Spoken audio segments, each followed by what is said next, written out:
I'm recording her. Hey, yo, how long? My child. This is not my child. No, it's not. Are you going to help me? Yeah, you gotta give me change. I don't have change. What happened to you? Are you going to help me? What happened to you? I don't know what happened to me. They said I got raped. What? Can you help me, please? They said I got raped. They said I got raped. Can you help me, please? Oh my God. This is so what? This is good footage right here.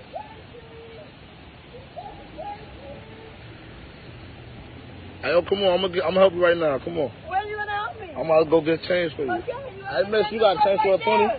You got change for a 20? They said I got raped. I don't...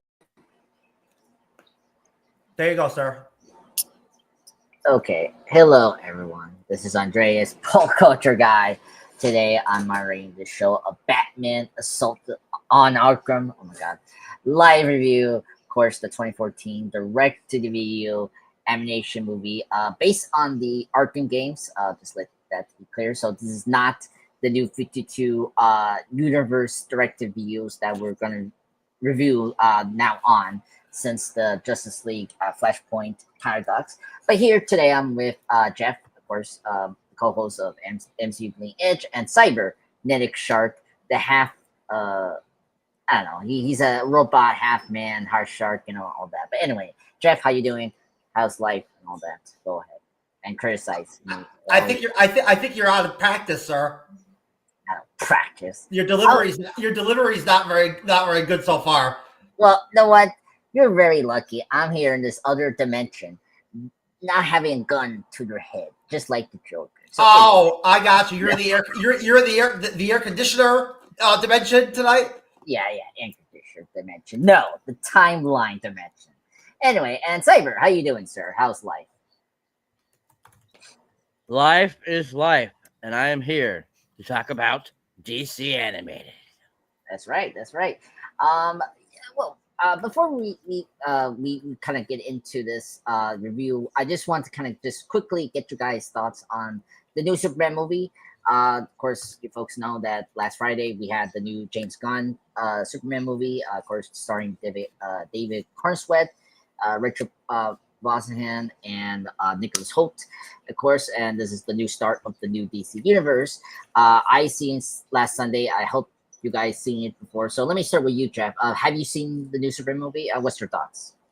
Well, I hope I saw it, sir. I mean, I don't know. I don't know how well I'd be able to articulate a response to you. On this question. You know what I'm saying? I'd be kind of fucked, but yes, sir. I did see Superman. I told you I saw it. I think, didn't I? Yes. Just give me your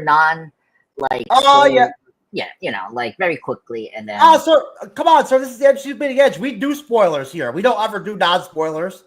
Superman's out. It's wide open territory, sir. But yeah, it's an okay movie. I mean, like disclaimer, like from a general audience standpoint. But you guys know that I'm not really a massive DC fan, for one thing, and then on top of that. The sort of super, G-rated, PG-13 rated,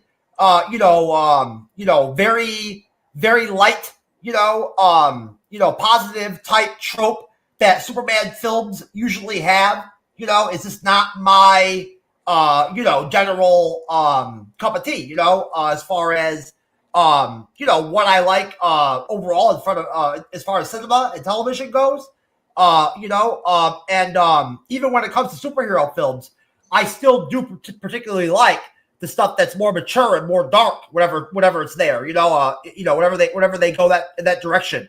That's the stuff that usually stands out to me,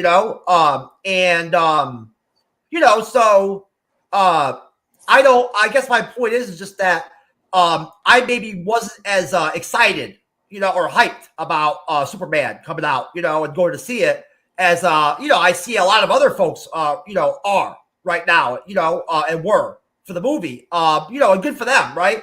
But I thought the movie was very watchable, and probably worth the money. You know, worth paying for the movie ticket. You know, at the end of the day, you know, and it doesn't really have like a lot of like critical, extremely detrimental flaws and all, really, as a film. You know, it has some some stuff, here and there, some small stuff where I think there's probably some people that might have an opinion, some opinions on certain scenes, certain characters or whatever in the film, or maybe they could have done something different, or maybe they went a little bit too like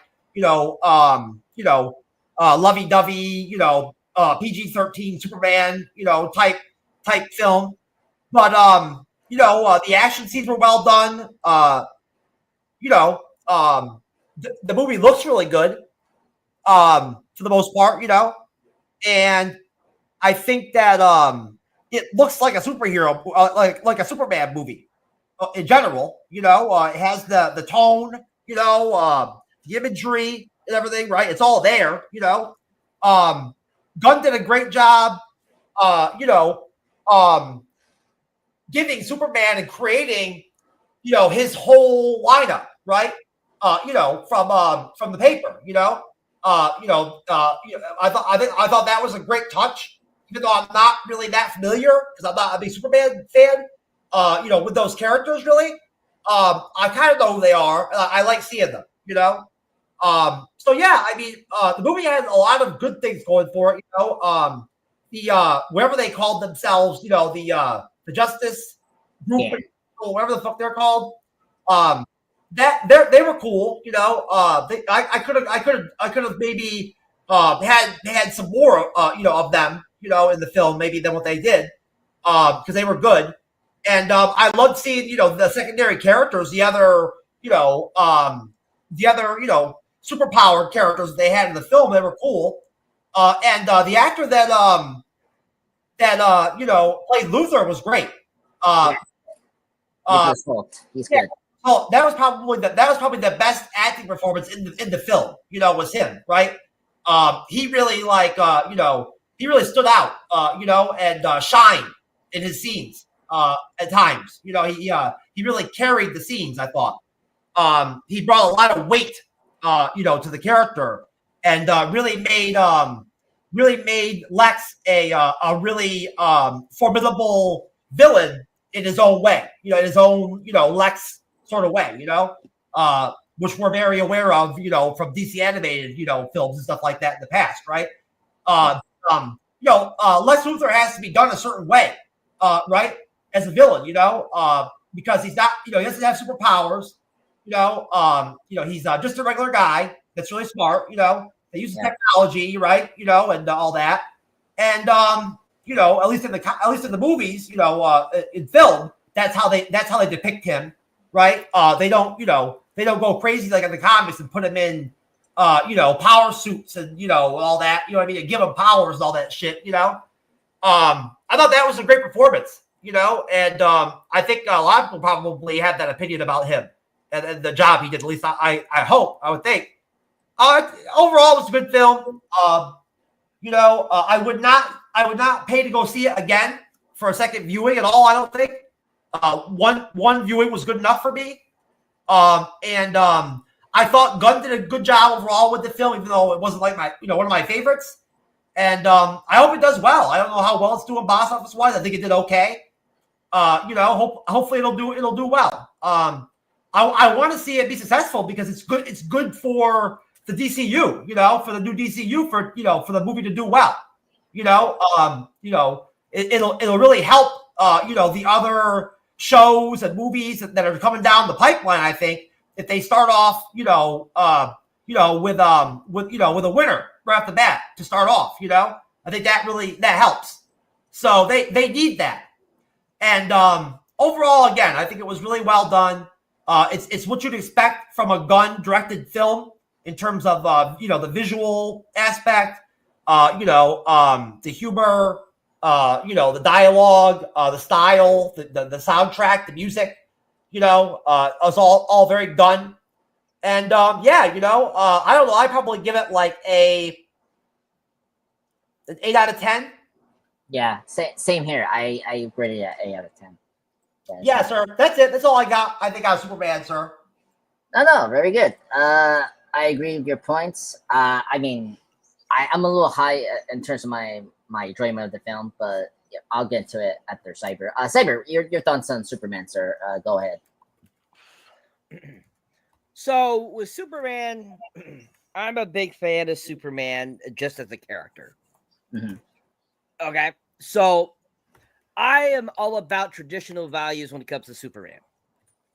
You know, and so this film was one of those films where it wasn't, I didn't hate it, but I didn't love it. I thought that the secondary characters is what shined in this film.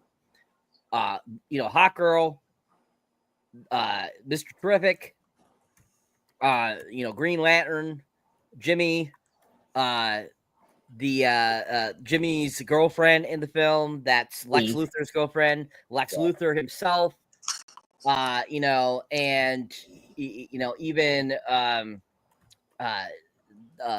Metamorpho, I believe is what his name was, were all really great characters, and that's what made me enjoy the film. Overall, I think that the film could have been way better. I have particular feelings on the film about certain things that just to me were outright just showing certain things that to me felt very ousted, very pushed for it. It definitely, you know, in, you know, Gunn's comments along with his brother in the one recent outing, they were saying how there is very pro-immigrant immigrant. And that kind of cracked me up because Superman is not a human. He is a freaking alien from outer space. So I will leave it at that. If you want us to hear my full conclusion of the film, you can see my full review of it coming out soon.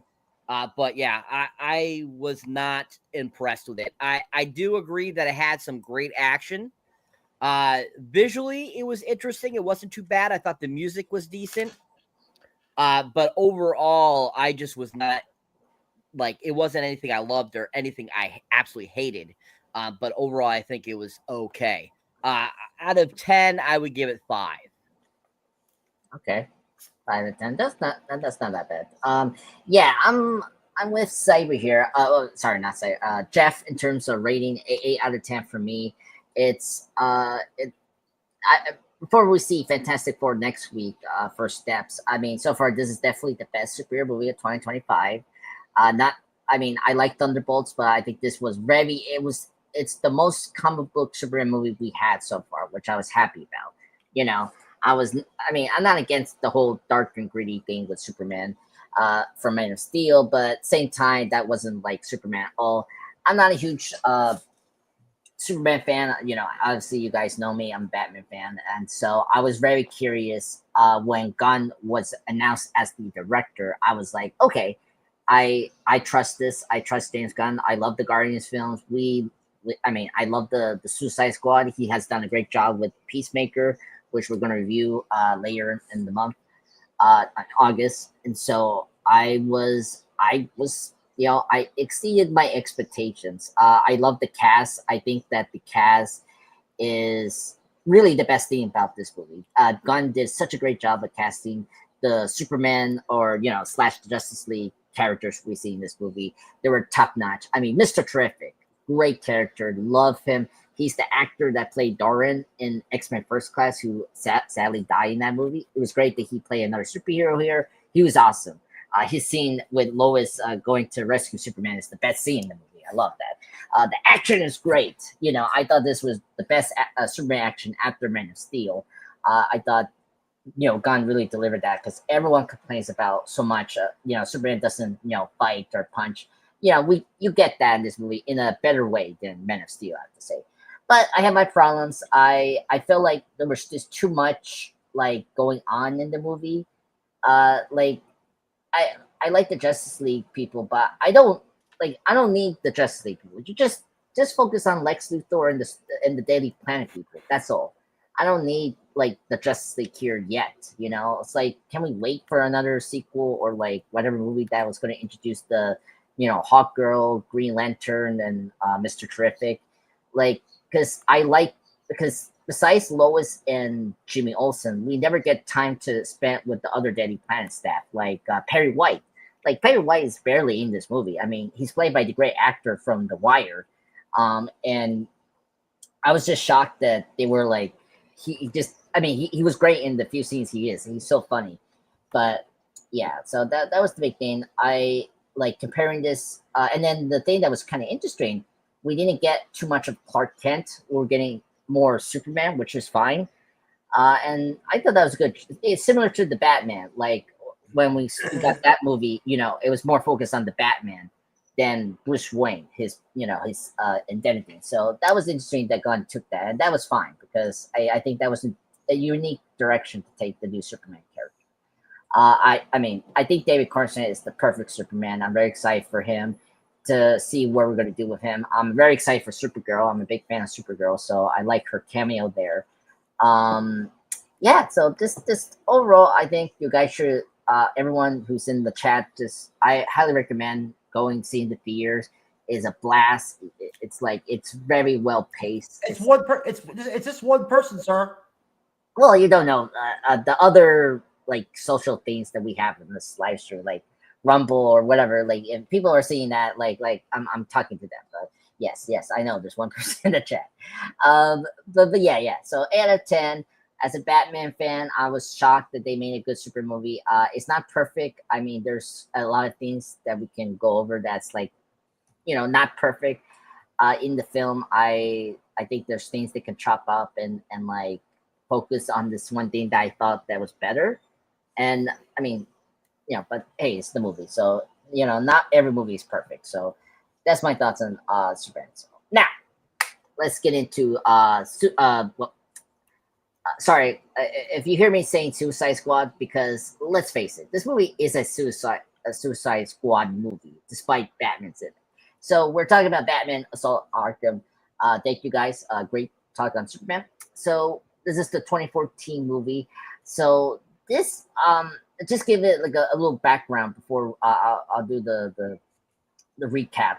So Warner Brothers, because you know, speaking of Superman and starting a new universe, this is right after Man of Steel, and around this time they were talking about doing some stuff with the Suicide Squad, like a movie. This was not like right after I think we got the Marvel reveal of Phase 3 lineup. EC announced their lineup, and I knew that the Suicide Squad movie that was going to be eventually be David Ayer's movie was going to come out in that phase, and so they wanted to test out if the Suicide Squad could be like a reliable franchise. So they made the decision to make a direct-to-video on within the Arkhamverse to also test out that if they want to do the Suicide Squad as a game as well, which we eventually did get, but it was pretty bad, but whatever. So that's how this project kind of came to be. And of course, the late great Kevin Conroy is back as Batman. We got Neil McDonough, a great actor. He played Damian Dark in the Arrowverse. He's playing Floyd Lawton, aka Deadshot. Then we get, sorry, I butchered this actor's name, Hayden Welch. I recognize her as Starfire from the Teen Titans franchise. Great actress. She voiced Harley. She's coming back. She did voice Harley in another Batman property, the Batman, the animation show from 2004. We got Matthew Gray Gerber from Criminal Minds playing Edward Nigma, the Riddler. And then, of course, just wrapping up, Troy Baker coming back from Batman Arkham Origins to voice the Joker instead of Mark Hamill. So, let's any questions with this movie? First up, do you guys let me ask you a question here, Jeff. Do you know? Sorry, what do you mean questions? What kind of question am I supposed to ask you? Well, first question, very quickly. Do you know the Suicide? Do you know the Suicide Squad? I shouldn't phrase it right. Do you know the Suicide Squad before you saw the movie? But you know, like, do you know the Suicide Squad? Andres, you know that we've talked about the Suicide Squad movies before. I don't know what you're talking about. Oh yeah, that's true. Well, before We just talked about the Suicide Squad movie like a week or two ago. Oh, did we? Yeah. What was that? What was On that? one of your live streams the other night, we talked about the Suicide Squad. I saw the one you're talking about. We've talked about the Suicide Squad movie multiple times in the past. What? So you're very you're very aware, sir, that I know I've seen the Suicide Squad movies. Yeah. Okay. No, never mind. Yeah. Sir.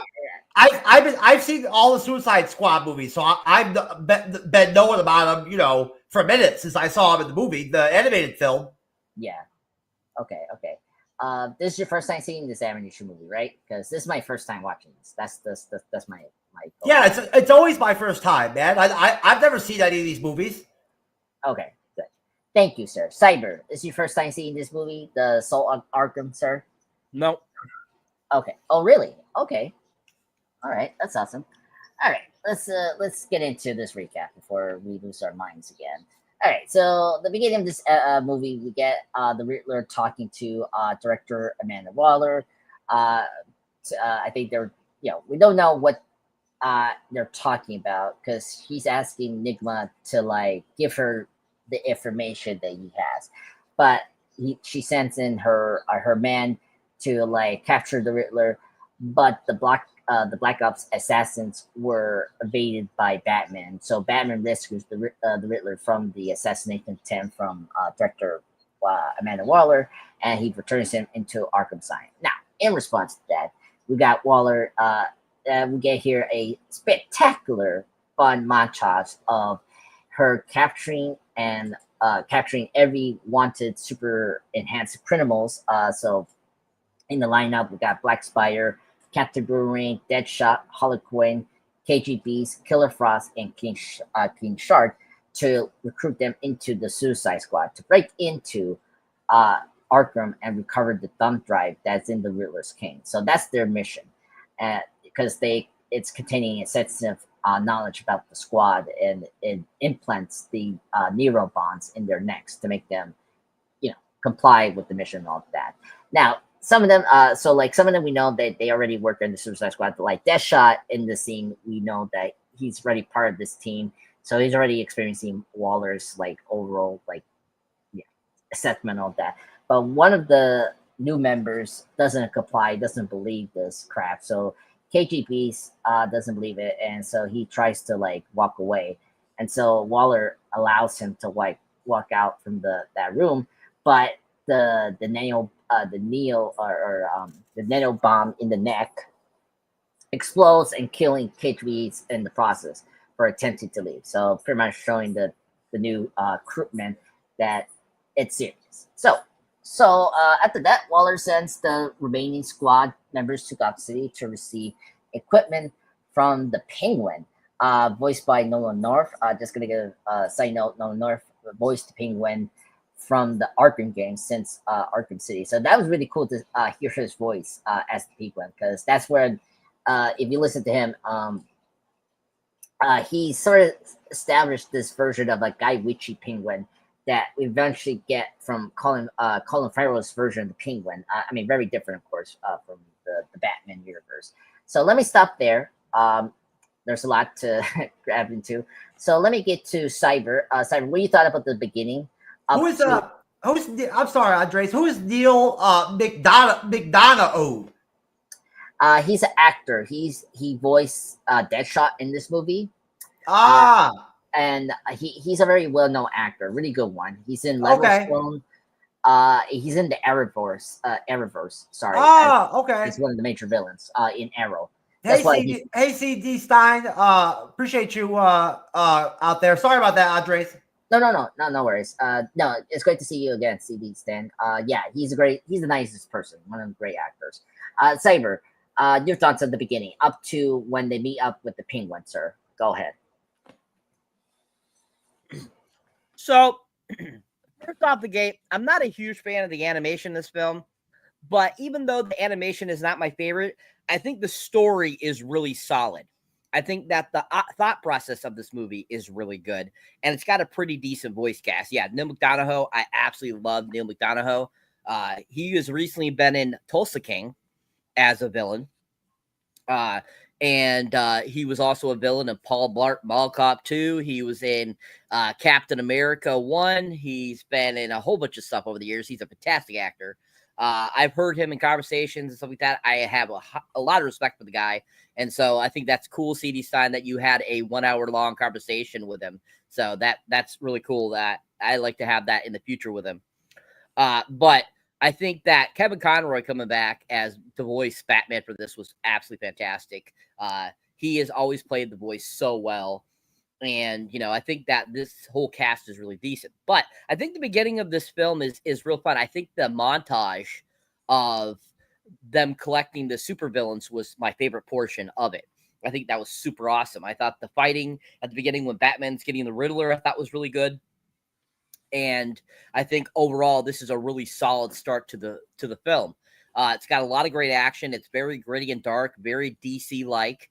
And Jay Olivia, who co-directed this, which he's directed a few other of the DC animated films, I think he's a good director. And you can see that in this, that he has a really good eye for, the thought process of doing the fighting and stuff like that. And so I think they do a really good job. I mean, also, I think one thing about this film is all the chicks are super hot in this. Harley Quinn, Killer Frost, goddamn. I'm like, these are drawn people. I'm like, damn. So I was like really surprised. I was like, I'm like, I keep kind of not help but to stare a little bit. But at the same time, I think that it's a really solid start to the film. I think even the music is really decent in it too. But I really enjoyed this beginning part, simply the fact that we get a lot of great action right off the bat, along with, the introduction to all these characters. Like, I had never heard of Black Spider before I saw this, or KG Beast before. So they were two new characters I knew nothing about until I watched this the first time. And so I looked them up and stuff and found interesting facts about them and stuff like that. That was interesting, and kind of their history. I love Amanda Waller in this, especially because they made her a big black woman versus what we've seen her in other films. Like, she's like really stocky. She's like almost like Kingpin looking. That's her comic book accurate depiction, Cyber. Okay. Yeah. It was funny seeing her like that. I'm like, I'm not used to that because I'm so used to seeing her as the actress that plays her, that has been playing her now in the DCU for a while. Davis. Viola Davis, who is a fantastic actress. And so her being voiced by CCH Pounder is fantastic. I absolutely have loved CCH Pounder for many years. I think she's a fantastic actress. She was actually in a great TV movie back in the early 90s called Life Pod, which is a ripoff, a sci-fi ripoff of Lifeboat from Alfred Hitchcock. And she plays the captain of the Life Pod. And she is absolutely fantastic. And so I think she's got some really great acting chops. And you can tell in the voiceover of Amanda, she does a really good job. So really solid start to this film. Lots of great action, great female characters, and just all around, I think, a really solid start. Awesome. Just a couple of things to know. Just for you, Jeff. Sorry, Cyber. KGB's very low tier, like Batman villain. He was in Batman v Superman. He was like the henchman that Lex Luthor, Jesse Eisenberg's character. If you see that movie again, that's KGB's. Black Spider. He's some random DC villain that I heard of. Yeah, I didn't know that character too much. CD Ponder, great actress. Love her. She's in NCIS New Orleans. Great show. Sorry, sad it's not continuing. This is not her first time voicing Amanda Waller. This is her second time. She voiced her character in the DCAU and the Justice League Unlimited show. So it was great that they brought her here in this movie because she's a great version of Amanda Waller. And Jeff, thank you for bringing up. Before we had the New 52 and Viola Davis, that was how she was before they kind of made her more skinny, which I never liked that, but whatever, that was the trend when they were starting their like shared universe and all that, whatever. Jeff, what are your thoughts on the beginning up to when they meet up with the Penguin? Go ahead. Most definitely, sir. I mean, I guess the animation is kind of just okay, you know, just to bounce off of Cyber, you know. I don't think it's like very I don't think it's like great, you know, or anything that you know, that visually you know, is like really all that impressive person, you know, frankly, you know.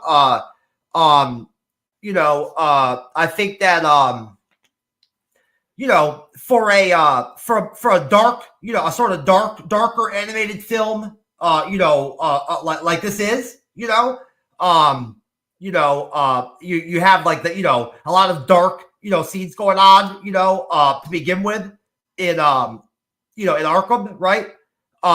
Yeah, the animation is kind of just okay, and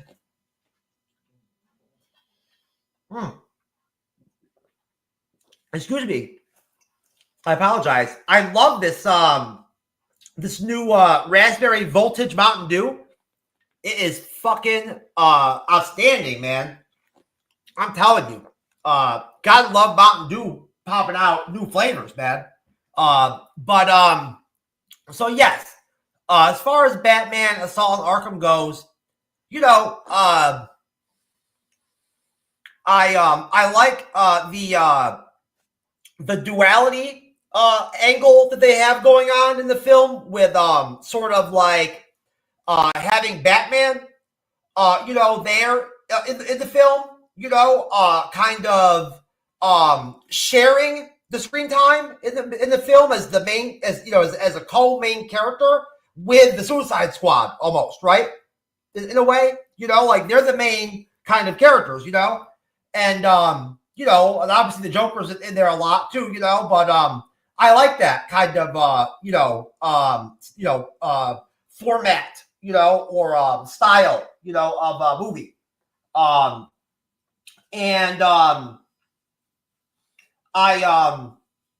think the concept of the Suicide Squad overall, like, you know, when you break it down to you know, the bare bones elements of, like, you know, of the team, like, you know, Waller, how it works, how she gets her team members, you know, what she does to them to make them stay and fight, you know, what they get out of it, you know, and all that, like, just the whole, you know, sort of concept of it is really, really cool and really fun and neat to, you know, to watch, you know, when it's done well or done right, you know, on screen. It's very, very fun, you know. I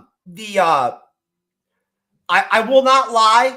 I really kind of do not at all love this version or this roster of the Suicide Squad in this movie. This is not my ideal roster as far as who I would want to pick to be on the team, right? You know, the other characters we've seen in the Suicide Squad films, there's some characters in those movies I would pick and substitute in, you know, into Batman Assault on Arkham, you know, kind of over some of the you know, characters that are there, because I don't know some of them, you know. I was never really into DC Comics heavily, you know, and I don't know KG Beast, you know, is that Deadshot? That's like the main guy for the team in this movie. Yeah. I know of him a little bit, but I don't know a lot about him really, you know. The one female character of the team besides Harley Quinn, I didn't know her. She was cool, you know. I liked her, but I'd never seen her before until this movie, right? You know, but I love the concept. Again, the you know, the stuff that the stuff in this film with the Suicide Squad film is really good. You know, it's a really fun sort of you know, origin story, right, in the DC animated film universe for the Suicide Squad. I like that angle, you know, and I think that you know, the Batman stuff that you see, you know, right in the beginning is some kind of whatever, you know, to me, you know, it was kind of, you know, just Batman for me, you know. it didn't stand out really, you know, and so, you know, I also very much love seeing Waller in any kind of DC project of any kind. If they can stick her in there, you know, I like seeing her. It'll be a little bit sad to not be able to see Viola Davis come back again and play that character again, you know, because she's great playing that character, you know, and I think that you know, that's for me a situation where goddamn, fucking my bent ass glasses, I'm telling you, motherfucker. Anyways, no, so I think that there's a lot of fans, I think, probably in the DC fandom that probably would agree that they would have loved to have seen more Waller, you know, in the DCU in some form, you know, just some more time in another film or something, you know, another movie, another Suicide Squad film or something, a guest spot in a movie, something just to get her in something, you know, because she's a fun character, she's a great character, and you know, she's a great addition kind of to anything, to any story, you know. She's a good character, and I like seeing her. You know, with other characters, you know, like, you know, in conversation, you know, or seeing her together with the Suicide Squad characters, you know, Batman. You know, I love their interactions, you know, with her.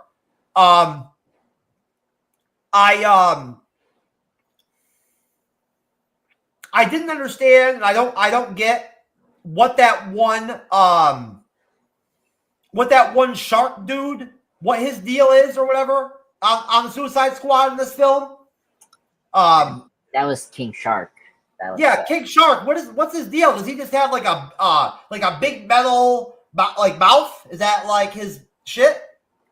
Yes, that's how he talks and eats. It's like, it's hard to explain what it is. Like, he's not a shark man like we've seen with the other version of King Shark. It's just a more grounded, like, he's just this monster creature. That's why I was confused, because I'm like, where is King Shark from Suicide Squad movie? You know what I'm saying? Like, you know, like, who's this fucking guy? Yeah. So yeah, I was a little bit confused with him, because I'm like, okay, you know, he seems okay, but like, you know, he doesn't look like a shark, you know. So like, what, you know, what's his deal, right? You know, but he was okay, you know. I just thought he looked kind of dumb, like he looked kind of cheap, you know. He looked cheap, man. You know what I'm saying? Like, as a character, you know. And you know, whatever. So you know, again, Suicide Squad, you know, stuff, that angle is really cool, and you know, I mean, of course, they had to have that one scene where the guy's head gets blown off running away. You know, they have to do that. They have to do that, you know, every so often with the Suicide Squad, you know, just to do it, you know, kind of, you know, to make the mobs, you know, really scary, or like, you know, make them really, you know, effective, I guess. But yeah, I mean, you know, I did not check out the overall voice acting roster for the film.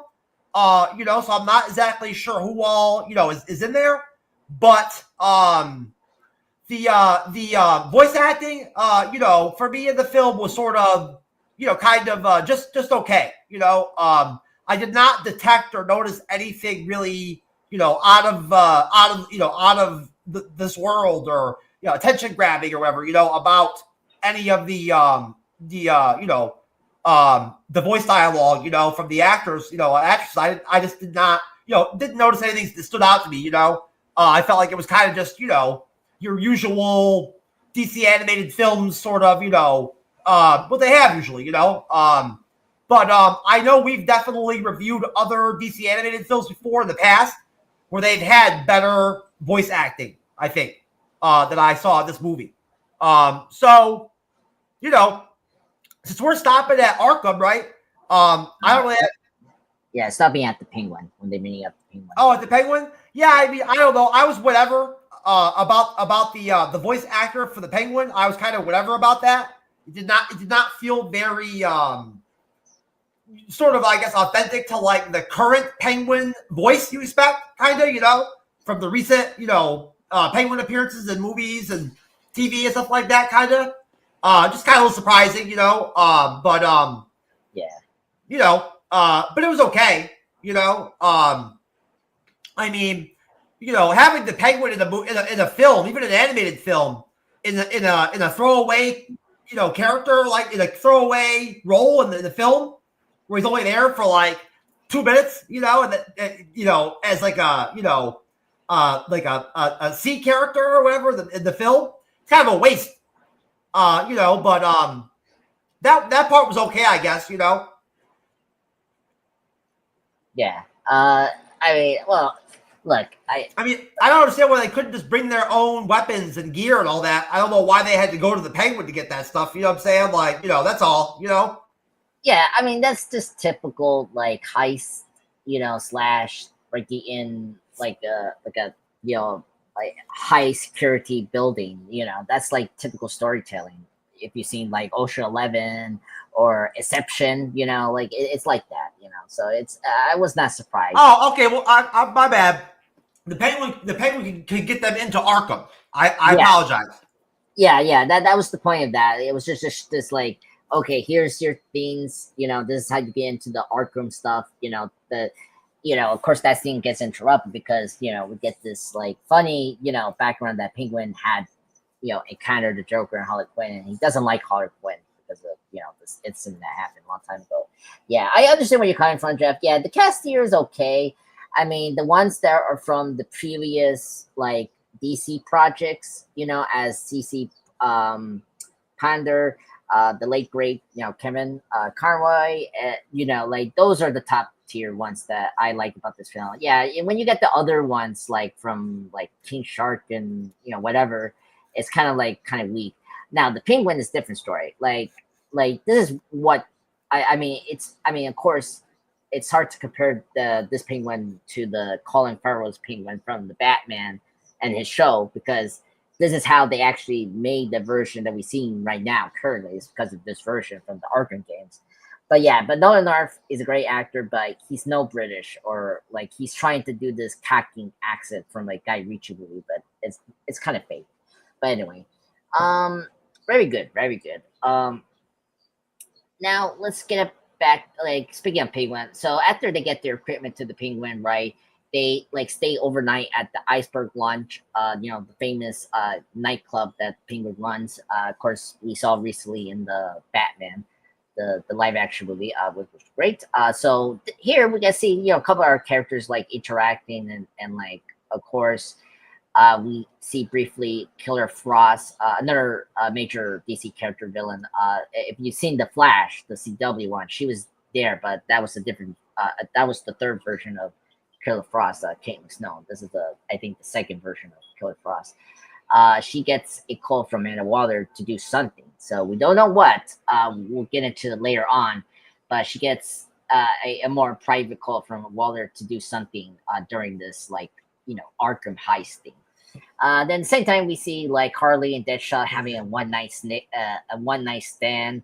So they had sex, and of course before that, Deadshot had this pissy contest against Captain Blu-ray, who had the best shot against the whatever you call it, the dart board, whatever, in one of those clubs you do. That was fun seeing the top marks people like throwing those darts in this like very crazy and creative way. That was really fun. Yeah. Then after that. I'm sorry, Andres. Captain Boomerang is in the movie. I forgot about that. Yeah, he's in this too. Yeah, I agree about the lineup. The lineup here is okay. It's not special like what I've seen in the cartoon shows or either the live action movies that we have seen in the DC universe. So yeah, this is a weak lineup, but some of them are accurate from the comic books. Like Killer Frost is in the Suicide Squad. So King Shark is great.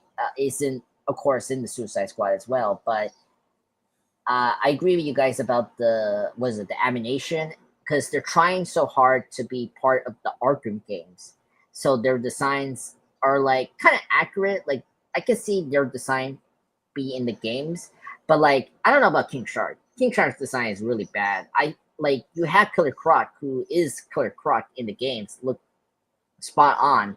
I don't know why they didn't try to make the full on shark like like full on shark design that we like seen from the Flash show or the James Gunn Suicide Squad. So it's kind of weird design that they did with King Shark. It's so bizarre. Like I totally forgot that he is King Shark because he doesn't look like one. But yeah, Captain Boomerang, great character. Love him in this movie. He's fun. So next day, Harley attracts Batman's attention as usual amidst his search for the dirty bomb. So during the Riddler's capture, Batman knows that he helped Joker with the dirty bomb. So Batman during this movie, as Jeff said before, Batman during this film is doing investigation of like finding the dirty bomb that the Joker is going to use against Gotham City. So no avail. He doesn't get answers from Harley, so you know he has the cops in Gotham order to send her back to Arkham, which she does. So, and this is where we get like the Mission Possible. Like, think of that. It's Mission Possible, James Bond, like infiltrating Arkham Asylum. So you see each character infiltrating Arkham Asylum here, and so like Deadshot goes with Harley to like take her into her cell, but that's fake. But while they're walking through the Arkham Asylum, they Harley meets up with Joker here, and Joker, as usual, taunts Harley, and we get this crazy shoot 'em up Harley at his cage, and it's just in the cell in rage, and so like you know, fortunately, he doesn't have a chance to kill him, but you know that's just typical Joker taunting Harley to like push her buttons to like somehow to escape from his cell. So, in the meantime, we got the other squad members, like infiltrating Arkham, you know, to the max here after you know Lloyd was able to put the what do you call it the device to like turn down some of the systems. Particularly here, we got the looping of the security features they do to like distract Batman and Waller at this time. So, excuse me. After that, the group locates the Riddler's cane. Harley finds her mullet, the famous big hammer thing that we usually see with her. But Deadshot discovers the former cell is empty. So the king is empty. So realizing there was a ruse, Batman subdues. Meantime, Batman finds out that the future is fake. So he goes over to Arkham. He subdues the squad. A great action scene, by the way. Here, Batman's doing the Suicide Squad before he, kill the Spider, or like he assumes the Spider suit and like he and place in their rankings using the chaos. And the meantime, while the Suicide Squad discovered the device, the drive is not there. Frost breaks into Riddler's cell, having been secretly ordered by Waller to kill him. But, however, he reveals that he's a former member of the squad who knows how to disarm the nail bombs in their necks. So, let me stop there because there's a lot going after that. So, let me go back to you, Jeff. What you thought about the Suicide Squad infiltrating the Arkham Asylum, meeting up with the Joker? What's your thoughts on this Joker we have in this movie? And and discovering the twist that the Riddler knows how to deactivate the bombs in their neck and like somehow turn it off. Go ahead. Oh man, I think I need some Visine, sir. Honestly, to tell you the truth, I will get some eventually. My eyes are very dry this evening. Which totally blows. But yeah, man, as far as the movie goes, Batman Assault on Arkham or whatever, I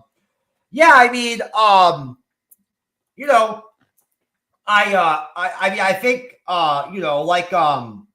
like most fans out there, I think that seeing Arkham, you know, in any kind of project in any way, you know, whether it be in a comic or in a game or, you know, or in a TV show or whatever it is great. You know, Arkham is awesome, you know, I mean, you know, in the film, they make Arkham look so big, you know, it's huge, right? And it's you know, it's massive, you know, and it's interesting, you know, that that Gotham attracts, you know,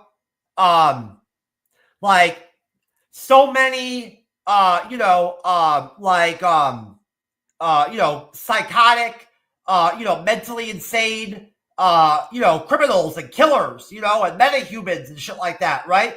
Like Metropolis has all kinds of metahumans and like, you know,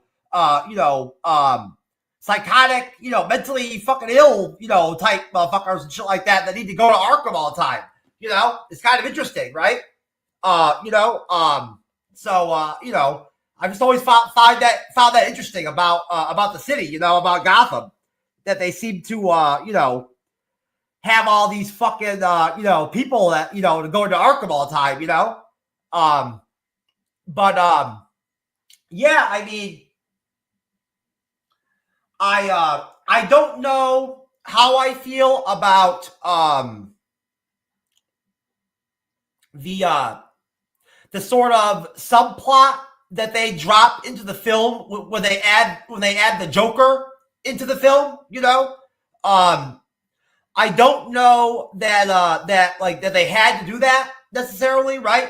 You know, that I think they could have gotten away with not making that move, you know, and just doing something else, you know, that would have been fine.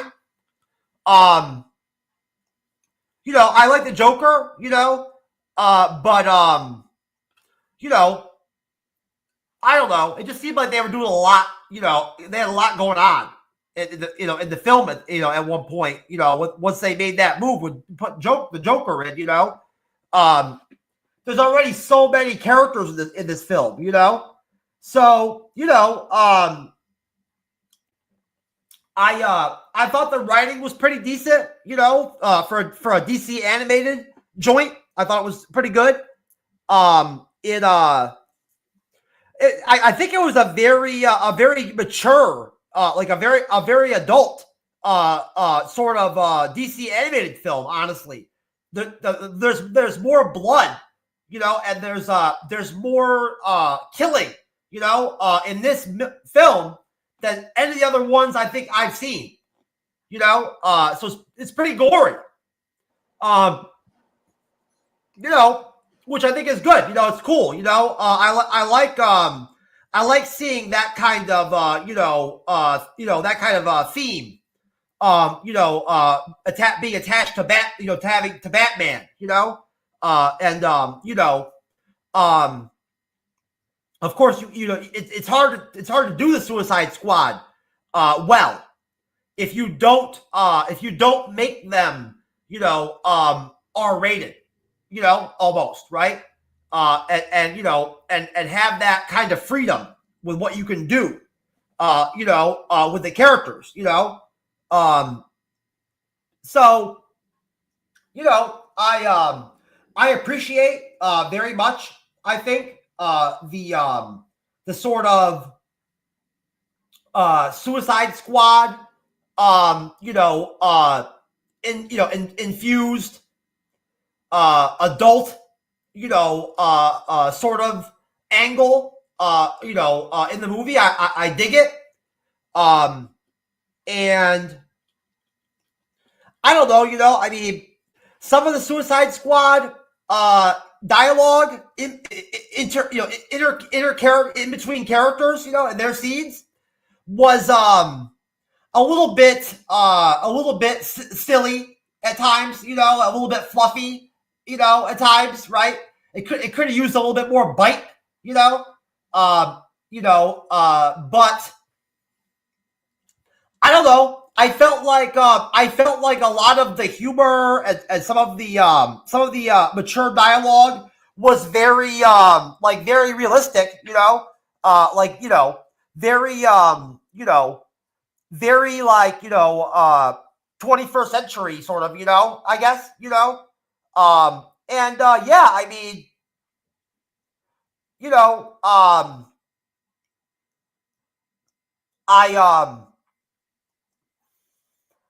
I definitely liked seeing Harley Quinn in the movie. I think if you're going to do the Suicide Squad, you kind of have to have her there, and have her on the team, kind of, and I like her, but this version of her in this film is very much like the original story, the original character of the character, and at that point, the dialogue is kind of doesn't have kind of the edge, to it that I might kind of want or like. So or kind of the the current sort of style, right? Or sort of dialogue, that we've gotten used to with Harley Quinn in like the last 5-7 years, right? So I liked the comic book, version of Harley, with her original costume and all that, and the film was pretty cool. I hate her mallet, that weapon that she carries, that big mallet. It's so dumb, like, as a weapon. It's so stupid, So yeah, I mean, the little bit of Joker in the film so far is cool. Is good. I don't know why they gave the Joker a British accent in this film. That was kind of weird for me. But I guess I don't know that they can do whatever they want. But that was an interesting choice, I thought. So yeah, I mean, honestly, sir, I liked that section of the film, and I felt like the first half of the movie is probably better than the second half. There you go. Yeah, I agree. I mean, good question about the Joker. I mean, if you're gonna use Harley, I mean, speaking of Harley, this is right after New 52 already put Harley in the Suicide Squad, so it was kind of like at this point it was already expected that like she was going to be part of this team, because it's already 3 years since the New 52 started, 11 years ago. So yeah, it makes sense. I don't know, like if Harley was going to be in this movie, of course you're going to do the Joker or something. I gotta say, this is how you do the Joker than whatever that 2016 first Suicide Squad movie with Jared Leto. Like, the fact that this movie did a better job using the Joker than that movie is kind of laughable. It's kind of crazy, but whatever. We're not getting into that. You don't need the Joker to have Harley Quinn. Yeah, I mean, that's true. I mean, I'm with you, Jeff. Like, I don't like. You don't really need that. I mean, like, James Gunn's Suicide Squad showed that, and they did a good job without him. But I don't know. It's like I don't think DC was ready yet to have like Joker and Harley being separated yet. Like, we're still in that phase where they were still together until later on in the comic books and the movies they were more separate. So it makes sense. Okay, Cyber, go ahead. Talk about the second half of the movie up to the twist that the Riddler knows how to deactivate the bombs in their necks. Go ahead. Okie dokie. All right. So, I mean, pretty much the rest of the film is, from our last ending point, breaking into Arkham, is interesting. I'm sorry, up to the Penguin. I have to agree with what Jeff said about the voiceovers. Some of them, like, Penguin himself just sounded really crappy, I thought. I didn't care too much for the girl that did Harley Quinn. I thought she didn't sound as Harley Quinn as she could have. I feel I've heard better voiceovers for that. And then, of course, I think that some of the characters aren't as par for what I've seen them in other things. And so, I think this latter section here, we get quite a few interesting things leading up to, get the Arkham situation where they're with the Riddler and creating their circle jerk, as I like to call it. And basically we have some interesting things going on, lots of action, which was really fun. I thought the whole conversation that Harley Quinn has with Batman at the store was kind of hilarious, because we kind of get like a backstory a little bit there, a little back imagery. But then we also have kind of like, in between, we're seeing Amanda and stuff like that, Waller, kind of, voicing her opinion, like saying what to do and stuff like that. We have Deadshot kind of going and kind of leading and everything and stuff like that. How not Killer Croc, but King Shark looks. I was kind of laughing at that because I can't remember if that is comic book accurate or not. If there is I didn't think so, because I thought it was weird that he had like iron jaws, like Jaws from James Bond. Yeah, that was. And I was like, yeah. I was kind of like going, what the hell? This doesn't look like King Shark. That's Cyber. like I said that. I said that, Cyber. I was confused as fuck. I'm like, who is this guy? Who's this guy? Yeah, I thought you were mentioning something like that, and so I knew he was King Shark, but at the same time, I'm like, why the hell does he have an iron jaw? Why does he not look like a shark? I don't get this, but whatever. I do have to say that I do like this iteration of the Suicide Squad for a change, because we really hadn't seen this iteration along with, the Spider character and with DB Beast and stuff like that. So we had it, there have been several iterations over the time of different, versions of Suicide Squad. And from my understanding in the comic books, one of the first iterations Suicide Squad had these characters in the squad. So I think it was nice to see a little bit of a change of the Suicide Squad, even though I think that, the way they decided to go with the 2 live action versions were really fun. We got some really great characters. I mean, absolutely, King Shark is probably going to be my all-time favorite character of all time, simply because he's a freaking shark, and I absolutely love sharks, so hence why I wouldn't think King Shark is my favorite character. But, I would have loved to have seen some of these other characters in these other iterations. I mean, the James Gunn version of Suicide Squad, we got some different characters. We got Polka Dot Man, we got, Peacemaker, and we got some other characters that they killed off that we really didn't get to see in action, really. So, I think that was interesting. But when it comes to this iteration and this, I thought it was interesting to see something different. Even though it wasn't the greatest, it still was interesting. I think that the conversation that Joker and Harley Quinn have when they first get into Arkham is kind of hilarious, how she keeps shooting at him and then eventually puts the gun up to the hole and shoots him into the cage was really funny. And I love how he's like, you must be still mad. But I'm sorry, the guy that voiced Joker, I thought was horrible. So horrible. Like, it did not sound to me like Joker. I mean, Cyber, didn't this sound like a British accent a little bit? Yes, a little bit. It definitely didn't sound like, if you're used to Mark Hamill voicing him, or even some of the other people I've heard voice him, I didn't feel it had that same caliber as other people's versions of the character.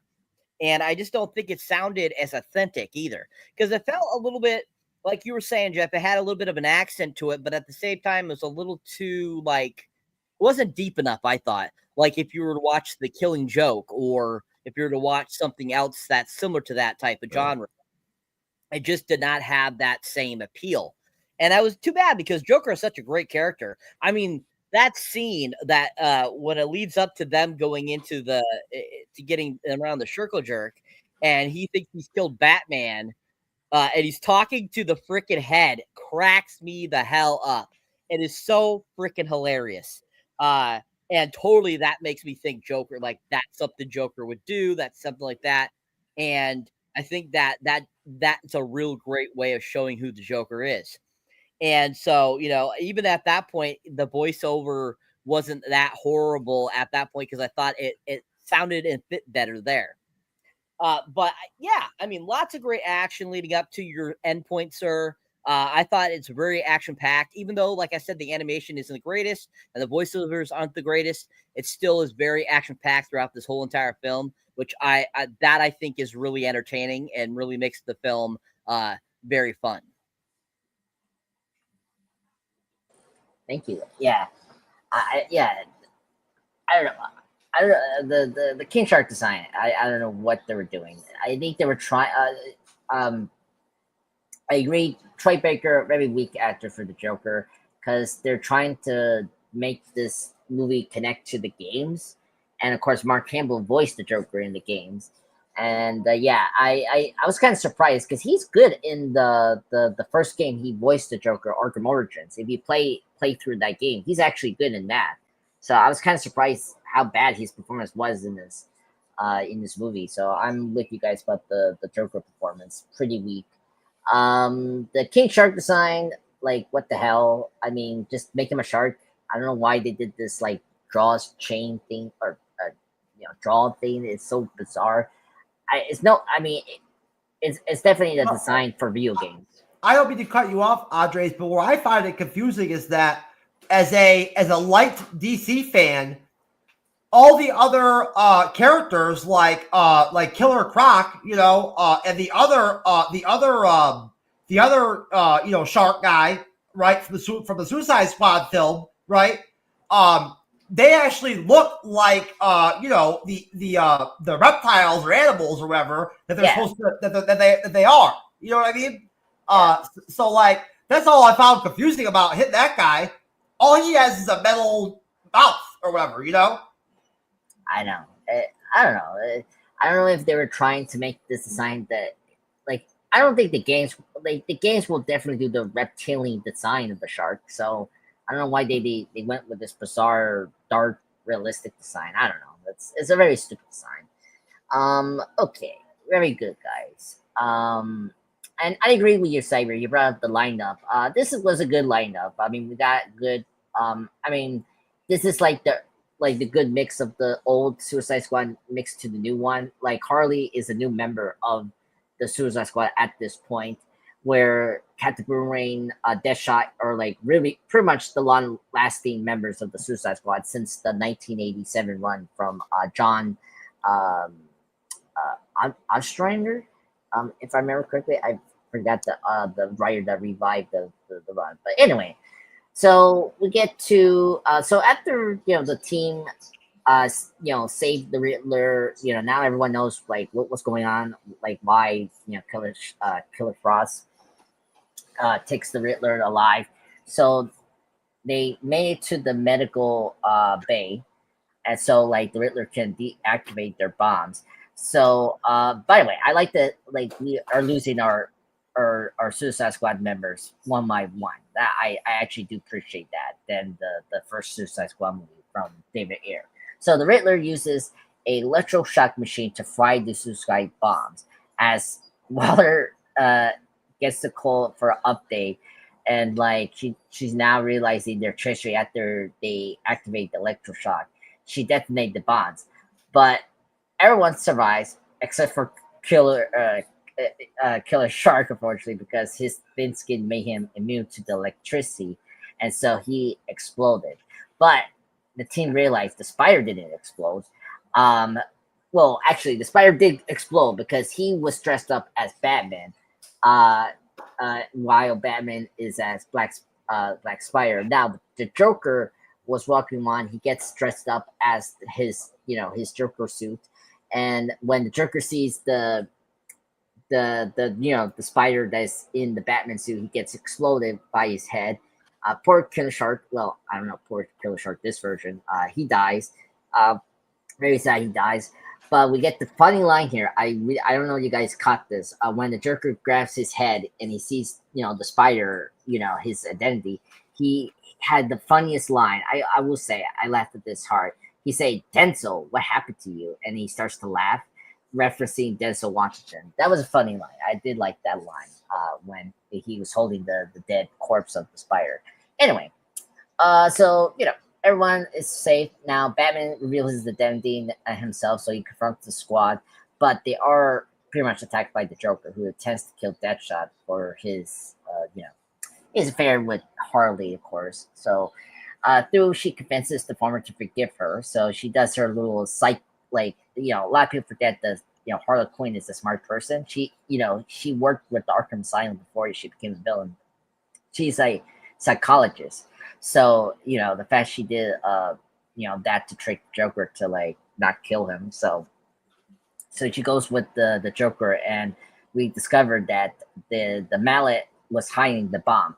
I agree with you, Jeff. I don't like the mallet. I prefer when the mallet is like small, not that big, huge thing. I get what they're doing because like Harley is a cartoon, and like when you see those mallets, it reminds you of like these cartoon moments from the old cartoon shows we watch.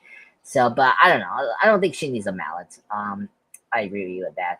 But Batman seduces from the Deadshot that Joker hide his bomb, from mallet, of course, and Joker frees the inmates of Arkham to cover his escape. So, we see all the major Batman rogues escaping from the cells. We got Two-Face, Bane, Poison Ivy, and Scarecrow moment, which is cool, very frightening. And this is where I can tell everyone that all their designs are from the Arkham games.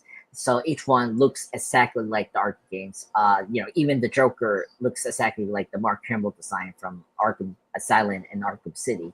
So everyone escapes, and this is where the Suicide Squad gets down. So Frost, who's trying to escape, gets killed during this attack in the cop car she was driving. So she's dead.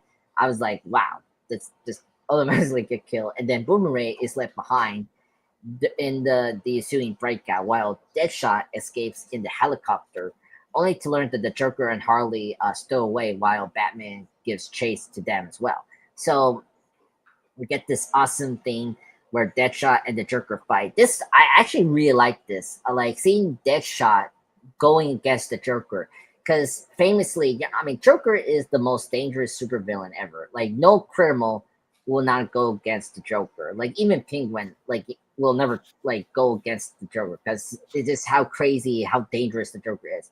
I really like how Deadshot here is not afraid of the Joker, and he really stands against him and fights him like that. So I really like that version of Deadshot in this. I really wish we saw that in live action, to be honest. So I really like this fight here with Deadshot and Joker. While we get Harley trying to control the helicopter, but unfortunately it gets crashed into a building. Here, Deadshot pins the Joker into the helicopter before it pushing onto the streets below. Very typical thing for Joker. He gets always trapped to something, and he gets he presumably dies. But as always, later on we get revealed that they didn't find his body at all. But we'll get into that. That's typical Joker thing. While Batman takes down Harley and he disarms the bomb. So let me wrap up this. This is pretty much towards the end of the movie here. So in the aftermath, Batman confronts Waller for allowing the Riddler to escape and warns her to discontinue the task force program. Of course, our Waller here dismisses him and taunts him about how the Joker's body was not found in the helicopter wreckage. Very typical Joker thing. Since his first appearance, there's always this thing where he is dead, but then somehow he survives from these radical death defying feats. And so this is not new if you are a Batman fan like myself. So whatever. So once Batman leaves, Waller notices a red dot next to him. By the way, I love Waller's line when Batman leaves. He says "punk." I was like, what the hell? So we got that cool moment where Waller calls Batman a punk, but she was the punk because she doesn't notice that Deadshot has a red target on her head. And we get the really cool moment of her saying a curse word, but it gets cut off mother. And then we zoom back in. We see that Deadshot is renewed with his daughter and is targeting her with a rifle from another building. And then we cut from the movie, and that's the end of the movie. And wow, a really great finale. I'm very curious what you guys thought. So let me go with you, Jeff. What do you thought about this finale of the Suicide Squad movie, or Solo Arkham, whatever? Yes, sir. I mean, I don't know. Like I already had mentioned, I thought that the first half of the film was probably better than the second half. You know, so I guess I definitely would agree that the in terms of action, the Deadshot Joker fight at the end was really cool to watch. Really brutal, you know. Seeing Deadshot get stabbed, you know, 4 times with those fucking big long knives the Joker stabbed him with was brutal, man. You know, you know, hats off to Deadshot, man, for having such a great you know, healing, you know, ability, you know, to be able to, you know, get stabbed fucking brutally like that and shit or whatever and walk away. You know what I'm saying? Like, you know, good for him. You know, I liked the sort of light use of Batman in the film at times, you know. Like, you know, there's Batman, you know, Batman's there, but he's not like the focus, you know, of everything, of all the scenes, when, you know, in the movie. I do enjoy him, you know, overall, and in that section of the film. I like, you know, sort of seeing, you know, his job and his quest, you know, becoming, you know, really being all about, you know, defusing the bomb, you know, and getting the Joker, you know, and all that, right? And kind of not so much, you know, trying to, you know, fuck with the Suicide Squad characters, right? You know, I thought that was cool. I was, you know, not just in this section of the movie, but more in the earlier ones. The having Riddler in the movie was kind of you know, whatever to me, like it, you know, 50-50 for me. I did not love that version that they had in that film of the Riddler that much. I was not a big fan of that. So you know, I was okay, or just whatever, sort of with his you know, participation in the film.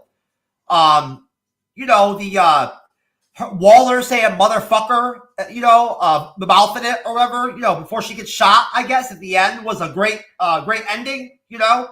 Deadshot having his child with him and all that was cute. Of course, Joker survived. You know, there was no question about that when he went down, that he wasn't gonna die, right? Because he never dies. Yeah, I mean, they had a very brief cameo with Poison Ivy in the film earlier, and again, it was just kind of like you know, I mean, it was okay, but like it felt like it was too much a little bit. You know, where'd she come from? Kind of. So again, I liked the ending of the film is well done. It works.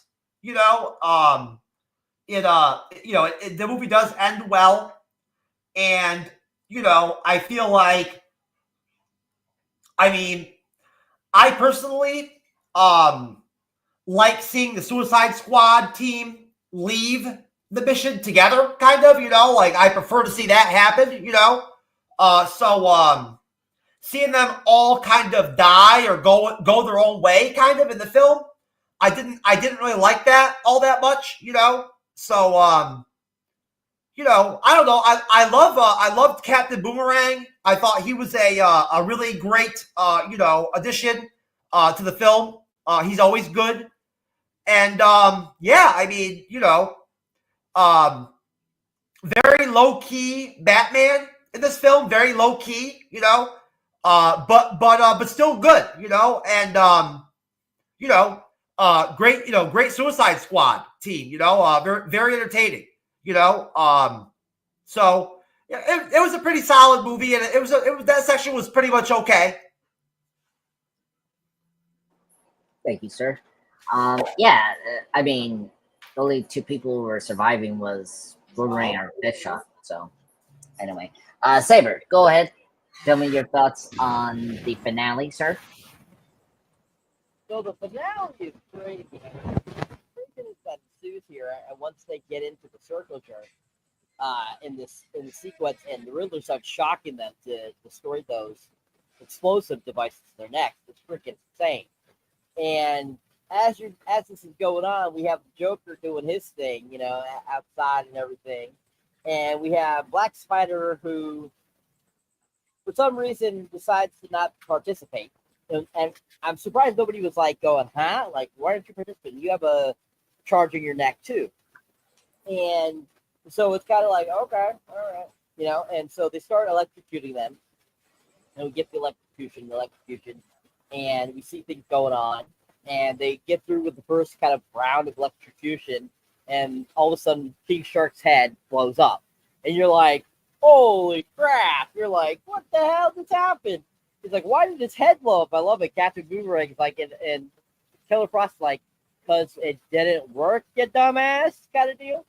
And that is one thing I did like about this film, is it did not shy away from the gore, the blood, the action. This film is very like hard, animated film. And so I like that. I appreciate it. It was more adult animation. And so, you know, as that goes on and they're trying to figure this all out, they finally figure out that Batman's actually Black Spider, and that's why his head did explode, you know, and, you know, they start fighting in. And that's one thing about this film, is that there were so many dark fight sequences, and I don't get it. I don't get why they made them so dark, and where it was very hard to kind of see what was going on. And the animation and that combined doesn't really help it. And so it was almost like watching it was kind of like, ooh, like you were tripping. And I was kind of like, oh, this is weird, you know. And but you know, once Joker makes his way in and everything, and he like starts doing his thing, and Deadshot's like, screw you, bro, you don't have any more bullets in that gun. And you know, he ends up escaping with Harley, and you know, all the kind of the craziness that ensues with that. I mean, I think that, you know, all of a sudden the deaths throughout this film are very crazy. You know, all of a sudden it's like, oh, that person just died, and I wasn't expecting that, and you know, Frost being killed, and Boomerang being left behind, and all this kind of stuff. It's just kind of crazy. But I love the fact that, you know, out of all the characters, like kind of Deadshot's kind of the main guy, kind of like, that's kind of like the head like winner of this movie. He's the one that, you know, he's got a child on the outside. He's the one that should get to it. And who better than to be voicing Neil Donahoe? I mean, come on. Like, this character is just really awesome. And I also thought it was kind of funny that Deadshot, you know, was originally always white. And so when I saw him in the first Suicide Squad as Will Smith, I was like, oh, wait a second. I thought Deadshot was black. And so the first time I saw this, I was thinking to myself, I'm like, because I had seen this after I saw that Suicide Squad, because it was a few years since it had come out. And I was like, I thought Deadshot was black. And so then I looked it up and everything, and the original iteration was white. And I was like, oh, okay, that makes a lot more sense now why they would have that in it.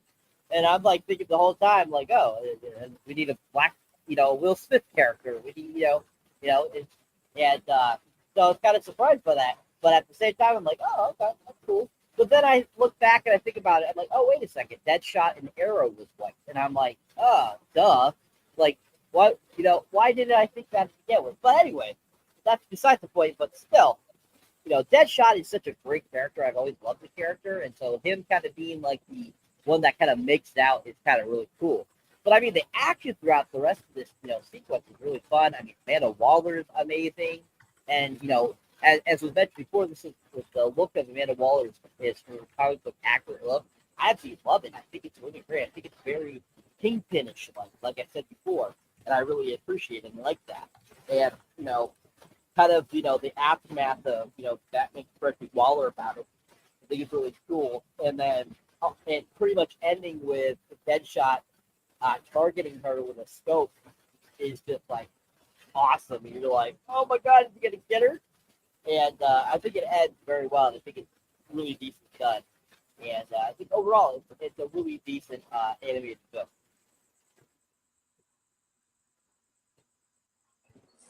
Thank you. Yeah. This is before. Yeah. Because for people that know, like, yeah, Deadshot was white. This is before Will Smith became, the Deadshot people know. So, like, after Will Smith became Deadshot, that's when they started to make Deadshot more black. Like, if you played the new the game, the Suicide Squad Killed the Justice League, he's black there. So yeah, it's very weird to like go back here and it's just like it's before the live action movie became a thing and made a couple of the characters popular. But very good, guys. So let's get into ratings and then just plug. Then after that, Jeff will plug us out for tonight. So start you again, Cyber. What's your rating for this movie? I will give this a solid 7, sir. 7 points for the great action and story, the hot chicks, but I have to minus it 3 because of the horrible animation. Other than that, I think it's a really solid film. Yeah. Okay. Jeff, you're ready? I'll give it a 7. Oh, okay. All right, awesome. All right, and my rating is actually going to be higher. I would give it an 8 out of 10. I agree with you guys. The animation is not good. I thought this was a fun blast. I really enjoyed myself. This is my favorite out of the bunch that we kind of review. I thought this was better than Dark Knight Returns and better whatever we reviewed last time. Oh, The Son of Batman. I thought this was much better. So I was very happy to see this movie. And and if you didn't like the 2016 version, this was so much better than the 2016 version. But at the same time, it's not as good as the James Gunn Suicide Squad. I still love the Suicide Squad, the 2021 from James Gunn, because that's the best. I love that. I mean, Peacemaker is great in that, and I love Ratcatcher there. Yeah, but this is tight close, being the best Suicide Squad movie we got. There is another one down the road when we get into it called Suicide Squad: Hell to Pay. I heard some good things about that movie, so I'm very curious when we get to that. See how good it is and how better it's going to be from this movie from us. But anyway, thank you everyone for joining us tonight. I'm gonna let Jeff plug this out. Thank you for this was an awesome moderation. This was one of the best DC movies I've seen. Not the best, but it was fun to watch. It was one of the funs we had all night. Okay. Thank you, Andres, the pop culture guy. Great job, sir. And I will pull up Cyberneticshark, sir. I will pull you up first, sir. Go ahead. As always, if you enjoy me here on the panel or if you enjoy when I moderate, you can check out my solo content. You'll find me under Cyberneticshark. You'll find me on YouTube, X, TikTok, Facebook, Instagram, Threads, Patreon. Pretty much anywhere you find social media, you'll find me. Even Blue Sky these days. I even have a Blue Sky now. Anyways, as you can see there, my most recent trailer reaction is for Wicked for Good, which is the upcoming sequel to Wicked, which comes out this November. And my most recent movie review is, of course, for Ballerina from the world of John Wick. If you haven't seen either of those, definitely check those out. My most recent mini reviews, of course, are for the horror films Bad Moon and Dog Soldiers. If you have not seen either of those, great films, great horror films, great werewolf movies. Definitely worth checking out if you haven't. If you haven't seen my mini review of Superman or F1, you can check those out too as well. I'll be having my Lilo and Stitch review up by the end of the night, so keep your eyes out for that one. I am working on editing some other ones for you guys, some more trailer reactions, stuff like that, more movie reviews got coming. I'll have my Superman review up soon for you guys, full review, which we'll go into and discuss my thoughts on my complete thoughts on the film.